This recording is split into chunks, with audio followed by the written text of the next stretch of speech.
લોકો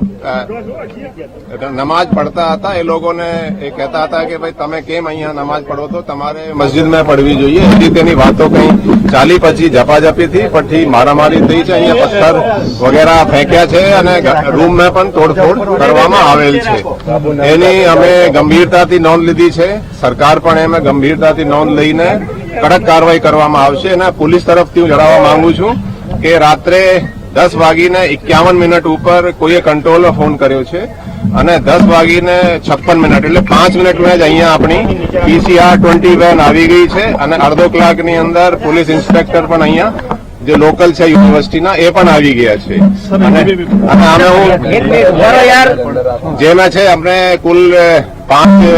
ડીસીપી અને એના હસ્તકની ટીમો બનાવી છે અને 4 ક્રાઇમ બ્રાન્ચની અમે ટીમો બનાવેલ છે 9 ટીમો કુલ અમે કામ કરશે એક આરોપી આઈડેન્ટિફાઈ થઈ ગયા છે અને એમાં ટૂંક સમયમાં જ પોલીસ જે આરોપીઓ છે એની ધરપકડ કરવામાં આવશે અને પોલીસ કડક કાર્યવાહી કરશે નહીં એ આરોપી અત્યારે તમે જણાવીએ કે ટૂંક સમયમાં સાંજે પણ તમે લોકોને બ્રીફ ડિટેલમાં કરી દેવામાં આવશે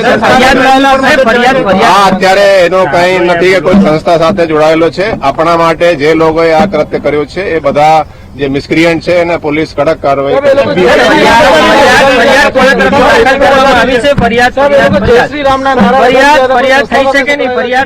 એમાં જે છે એમાં આપણે જણાવવા માંગુ છું કે પોલીસે જો રેસ્પોન્સ છે પોલીસે તરત જ પહોંચી ઇન્સ્પેક્ટર પહોંચી ગયા છે 5 મિનિટની અંદર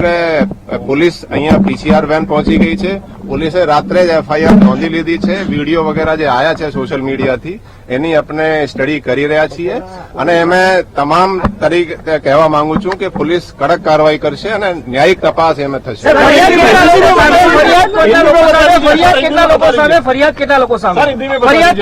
આમાં 20 થી 25 લોકોના જે અહીંયા સિક્યોરિટી વાળા છે એમને જે ફરિયાદ કરી છે 20 થી 25 લોકોના ટોળાએ તેઓ જણાવેલ છે